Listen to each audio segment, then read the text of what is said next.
ओम भास्कराय नमः। हरे कृष्णा। आप सभी का दिन शुभ और मंगलमय हो। पौष मास धर्म और साधना का अनुपम संगम है, जिसमें भक्ति की धारा हर हृदय को शीतलता और ऊर्जा प्रदान करती है। इस मास में तपस्या, दान और सत्कर्म का विशेष महत्व है। पौष मास की कथा हमें जीवन में शुभ कर्मों का महत्व और ईश्वर की कृपा प्राप्त करने का मार्ग दिखलाती है।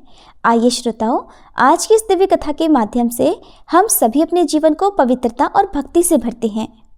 हिंदू धर्म में सभी माह का अपना विशेष महत्व है। हिंदू कैलेंडर के 10वें महीने को पौष का महीना कहा जाता है, जिसे आम बोलचाल की भाषा में पूस भी कहते हैं। मार्गशीर्ष पूर्णिमा तिथि के समाप्त होने के बाद से ही पौष मास की शुरुआत हो जाती है। साल 2024 में पौष मास 16 दिसंबर से शुरू होकर 13 जनवरी 2025 को समाप्त होगा और पौष मास की समाप्ति के बाद ही माघ मास की शुरुआत हो जाएगी। हिंदू धर्म में हर मास का नाम नक्षत्रों के नाम पर आधारित किया जाता है। पौष माह की पूर्णिमा पर चंद्रमा पुष्य नक्षत्र में होता है, इसीलिए इस मास को पौष मास कहा जाता है। इस पवित्र मास में पिंडदान और तर्पण करने से पितरों का आशीर्वाद प्राप्त होता है। जीवन में सभी शुभ फलों की प्राप्ति होती है। इस महीने में सूर्य देव की पूजा करने से व्यक्ति को तेज, बल और बुद्धि की प्राप्ति होती है। इस महीने में यदि पितरों का विधि पूर्वक पिंडदान किया जाए तो पितरों को वैकुंठ लोक की प्राप्ति होती है और पितृदोष से छुटकारा भी मिलता है। वैसे तो भगवान को बहुत सारे नामों से पुकारा जाता है, जैसे गोपाल, मनमोहन, गिरधर, माधव, केशव, मुरलीधर। भक्तों के मत को अगर सुना जाए तो भगवान का सबसे सुंदर नाम है भक्तवत्सल, जिसका अर्थ होता है वो जो अपने भक्तों के स्नेह, प्रेम भाव पर बहुत ही जल्दी रीझ जाए, अपना सब कुछ न्यौछावर कर दे। फिर चाहे बात भक्त शिरोमणि प्रहलाद की तपस्या की हो या भील कुल में जन्मी माता शबरी का वात्सल्य प्रेम हो, फिर चाहे याद सदना कसाई के कपट रहित भाव को किया जाए या फिर मीराबाई की अनन्य भक्ति को, भगवान ने हर बार अपनी भक्त वत्सलता साबित की है। अपने भक्तों की पुकार पर वो जरूर दौड़े चले आए हैं। और आज की इसी कड़ी में गजेंद्र मोक्ष की कथा आती है, जब भगवान अपने भक्त के बुलाने पर नंगे पांव भागे चले आए। तो चलिए आपको सुनाते हैं गजेंद्र मोक्ष की अद्भुत कथा। प्राचीन समय की बात है। द्रविड़ देश में एक पांडव वंशी राजा राज्य करते थे, जिनका नाम था इंद्रद्युम्न। वे भगवान की आराधना में, भक्ति में ही अपना अधिकतर समय बिताया करते। यद्यपि उनके राज्य में चारों ओर सुख शांति थी, प्रजा प्रत्येक रीति से संतुष्ट थी, प्रसन्न थी, फिर भी राजा इंद्रद्युम्न अपना समय राज कार्य में बहुत ही कम दे पाते थे। उनका कहना था कि भगवान विष्णु ही मेरे राज्य की व्यवस्था करते हैं, इसलिए वे अपने इष्ट परम प्रभु की उपासना में ही सदा लीन रहा करते थे। राजा इंद्रद्युम्न के मन में आराध्य आराधना की लालसा बढ़ती ही चली गई। इस कारण एक बार वे राज्य को त्याग कर मलय पर्वत पर रहने लगे। तब उन्होंने अपना वेश तपस्वियों जैसा बना लिया। सिर के बाल बढ़कर जटा के रूप में हो गए थे और वे निरंतर परब्रह्म परमात्मा की आराधना में तल्लीन रहते। उनके मन और प्राण भी श्री हरि के चरण कमलों में मधुकर बने रहते। इसके अलावा उन्हें जगत की कोई भी वस्तु नहीं सुहाती थी। उन्हें राज, कोष, प्रजा तथा पत्नी आदि किसी प्राणी या पदार्थ की स्मृति ही नहीं होती थी, किसी की भी याद नहीं आती थी। एक बार की बात है, राजा इंद्रद्युम्न प्रतिदिन की तरह स्नानादि से निवृत्त होकर सर्वसमर्थ प्रभु की उपासना में लीन थे। उन्हें बाहरी जगत का कुछ भी ध्यान नहीं था। संयोग से उसी समय महर्षि अगस्त्य अपने समस्त शिष्यों के साथ वहां पहुंच गए, लेकिन न पाठ, न अर्घ्य, न स्वागत। मौन व्रती राजा इंद्रद्युम्न परम प्रभु के ध्यान में निमग्न थे, जिस कारण महर्षि अगस्त्य क्रोधित हो गए और उन्होंने क्रोधित होकर राजा इंद्रद्युम्न को शाप दे डाला कि इस राजा ने गुरुजनों से शिक्षा नहीं ग्रहण की है और अभिमानवश परोपकार से निवृत्त होकर यह मनमानी कर रहा है। ऋषियों का अपमान करने वाला ये राजा हाथी के समान जड़बुद्धि है, इसलिए इसे घोर अज्ञान में हाथी की योनि प्राप्त हो। महर्षि अगस्त्य भगवत भक्त इंद्रद्युम्न को ये शाप देकर वहां से चले गए। राजा इंद्रद्युम्न ने भी इसे श्री भगवान का मंगलमय विधान समझकर प्रभु के चरणों में सिर रख दिया।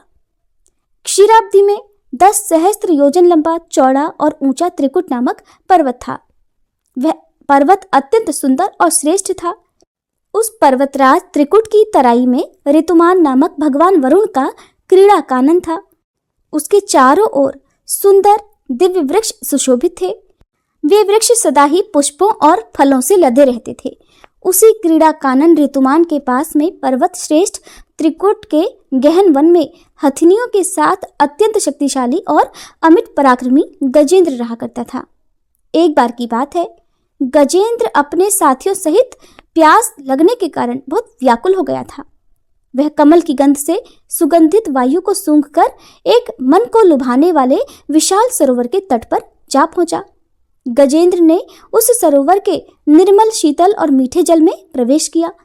पहले तो उसने जल पीकर अपनी प्यास बुझाई, फिर उसी जल में स्नान कर उसने अपनी थकान दूर की। इसके बाद उसने जल क्रीड़ा आरंभ कर दी। वह अपनी सूंड में जल भरकर उसकी फुहारों से हथिनियों को स्नान कराने लगा। तभी अचानक गजेंद्र ने सूंड उठाकर चिल्लाना शुरू कर दिया। पता नहीं किधर से एक मगर ने आकर उस गजेंद्र का पैर पकड़ लिया था। गजेंद्र ने अपना पैर छुड़ाने के लिए अपनी पूरी ताकत लगा दी, लेकिन उसका वश नहीं चला। मगर के मुंह से उसका पैर नहीं छूट पाया। अपने स्वामी गजेंद्र को ग्रहग्रस्त देखकर हथिनियां, कलभ और अन्य जो गज वहां पर थे वो सभी व्याकुल हो गए। वे सूंड उठाकर चिंघाड़ने और गजेंद्र को बचाने के लिए सरोवर के भीतर बाहर दौड़ने लगे। उन्होंने पूरा प्रयास किया, लेकिन सफल नहीं हो पाए। वस्तुतः महर्षि अगस्त्य के शाप से राजा इंद्रद्युम्न ही गजेंद्र हो गए थे और गंधर्व श्रेष्ठ हुहु महर्षि देवल के शाप से ग्रहा हो गए थे। वे भी अत्यंत पराक्रमी थे। दोनों के बीच इस प्रकार संघर्ष चलता रहा। गजेंद्र खुद को बाहर खींचता और वह मगर गजेंद्र को भीतर खींचता। सरोवर का निर्मल जल उनकी खींचातानी से गंदला हो गया। कमल दल क्षत विक्षत हो गए। जल के अंदर रहने वाले जल जंतु व्याकुल हो उठे। गजेंद्र और ग्रह का यह संघर्ष 1 सहस्त्र वर्ष तक चलता रहा। वे दोनों जीवित ही रहे। यह दृश्य देखकर देवगण चकित हो गए। अंततः एक दिन गजेंद्र का शरीर कमजोर पड़ गया। उसके शरीर में शक्ति और मन में उत्साह नहीं रहा, किंतु जलचर होने के कारण ग्रह की शक्ति में कोई कमी ही नहीं आई। उसकी शक्ति बल्कि और बढ़ गई। वह नवीन उत्साह से और अधिक ताकत लगाकर गजेंद्र को पानी के अंदर खींचने लगा। असमर्थ गजेंद्र के प्राण अब संकट में पड़ गए। उसकी शक्ति और पराक्रम का अहंकार चूर चूर हो गया। वह पूरी तरह से निराश हो गया, किंतु पूर्व जन्म की निरंतर भगवत आराधना के फलस्वरूप उसे भगवान की स्मृति हो आई। उसने निश्चय किया कि मैं कराल काल के भय से चराचर प्राणियों के शरण्य सर्वसमर्थ प्रभु की शरण ग्रहण करता हूँ। इस निश्चय के साथ ही गजेंद्र मन को एकाग्र कर पूर्व जन्म में सीखे श्रेष्ठ स्तोत्र द्वारा परम प्रभु की स्तुति करने लगा। गजेंद्र की स्तुति सुनकर सर्वात्मा सर्वदेव रूप भगवान विष्णु प्रकट हो गए। गजेंद्र को पीड़ित देखकर भगवान विष्णु गरुड़ पर आरूढ़ होकर अत्यंत तेजी से उस सरोवर के तट पर जा पहुंचे।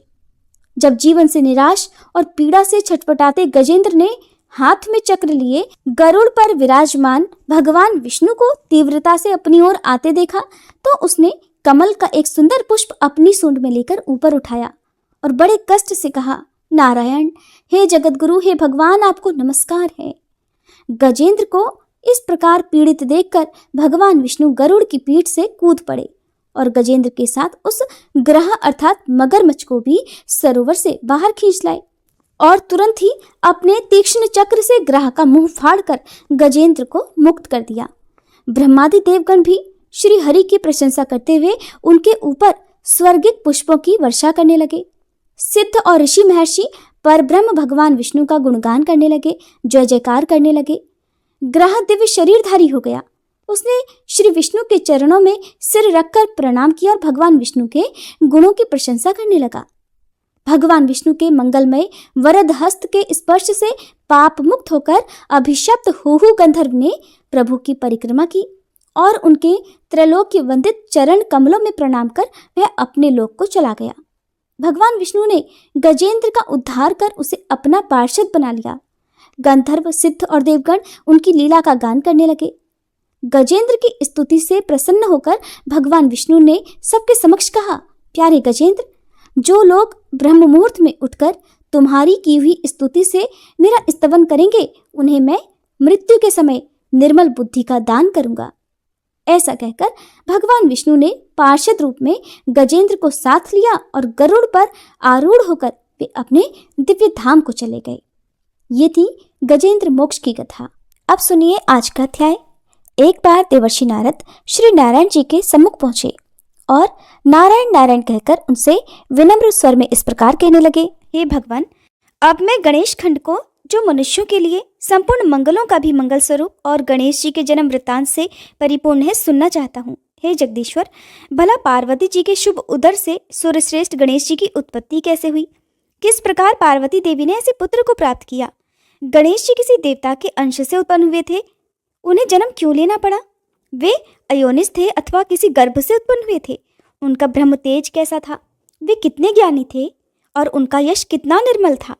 जगदीश्वर नारायण, शंभु और ब्रह्मा जी के रहते हुए संपूर्ण विश्व में सबसे पहले उन्हीं की पूजा क्यों होती है? वे हाथी के मुख वाले, एक दंत और विशाल तोंद वाले कैसे हो गए? महाभाग, पुराणों में उनके रहस्यमय जन्म वृतांत का वर्णन किया गया है। आप उस परम मनोहर और अत्यंत विस्तृत चरित्र को पूर्ण रूप से वर्णन कीजिए, क्योंकि उसे सुनने के लिए मुझे परम कौतूहल हो रहा है। श्री नारायण ने कहा, नारद, मैं उस परम अद्भुत रहस्य का वर्णन करता हूँ, सुनो। वह पाप संताप का हरण करने वाला, संपूर्ण विघ्नों का नाश करने वाला, समस्त मंगलों का दाता, साररूप, निखिल श्रुतियों के लिए मनोहर सुखप्रद, मोक्ष का बीज और पापों का जड़ सहित नाश करने वाला है। दैत्य द्वारा पीड़ित हुए देवताओं की तेज राशि से उत्पन्न हुई देवी ने दैत्य समुदाय का संहार कर डाला। फिर वे दक्ष की कन्या होकर प्रकट हुई। उस समय उन देवी का नाम था सती।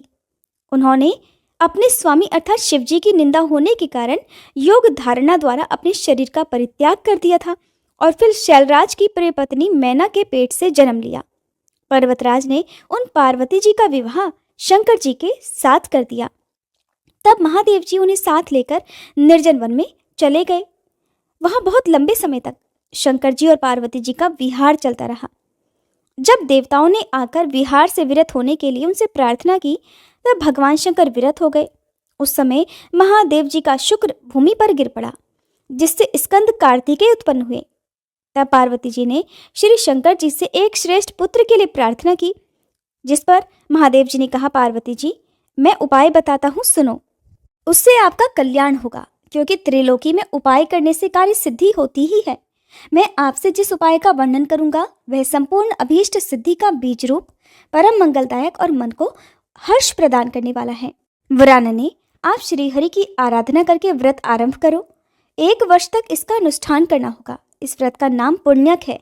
यह महाकठोर बीज कल्पतरु के समान अभीष्ट सिद्ध करने वाला, उत्कृष्ट सुखदायक, पुत्रप्रद और समस्त संपत्तियों को देने वाला है।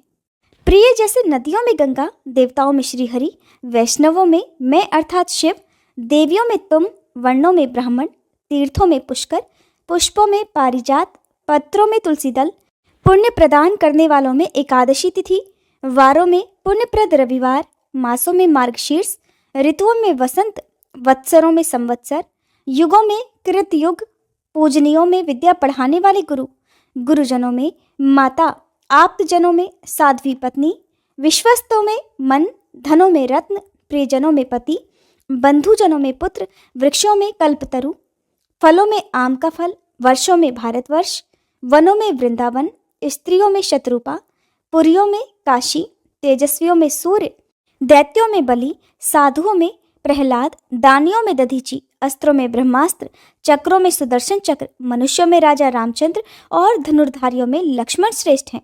तथा जैसे श्री कृष्ण सर्वाधार, समस्त जीवों द्वारा सेवनीय, सबके बीज रूप, सर्वाभीष्ट प्रदाता और संपूर्ण वस्तुओं के सार रूप है, उसी प्रकार यह पुण्यक व्रत सभी व्रतों में श्रेष्ठ है। इसलिए महाभागे, तुम इस व्रत का अनुष्ठान करो। यह तीनों लोकों में दुर्लभ है। इस व्रत के पालन से ही तुम्हें संपूर्ण वस्तुओं का सार रूप पुत्र प्राप्त होगा। इस व्रत के द्वारा संपूर्ण प्राणियों के मनोरथ सिद्ध करने वाले श्री कृष्ण की आराधना की जाती है, जिनके दर्शन से मनुष्य अपने करोड़ों पितरों के साथ मुक्त हो जाता है।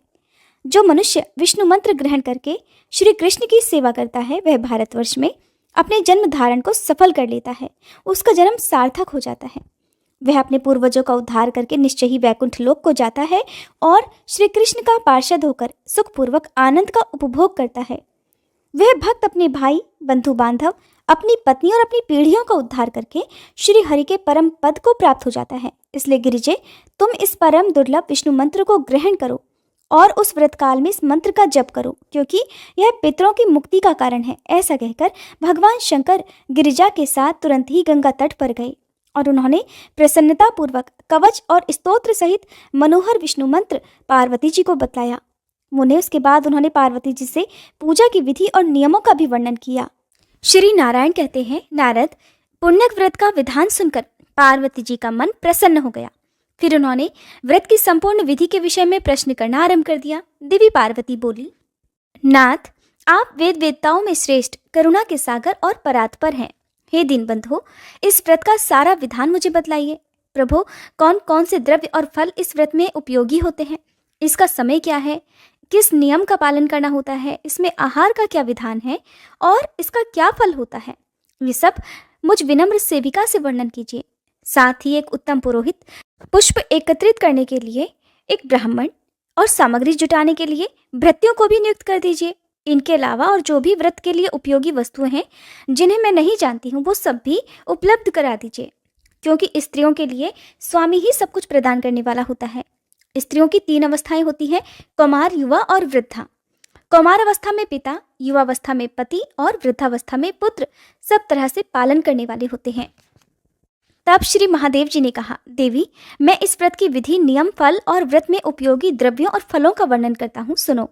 इस व्रत के हेतु मैं फल पुष्प लाने के लिए 100 शुद्ध ब्राह्मणों को, सामग्री जुटाने के लिए 100 भृत्यों और बहुसंख्यक दासियों को और पुरोहित के स्थान पर सनत कुमार जी को, जो संपूर्ण व्रतों की विधि के ज्ञाता, वेद वेदांत के पारंगत विद्वान, हरि भक्तों में श्रेष्ठ, ज्ञानी और मेरे ही समान है, नियुक्त करता हूँ। तुम इन्हें ग्रहण करो।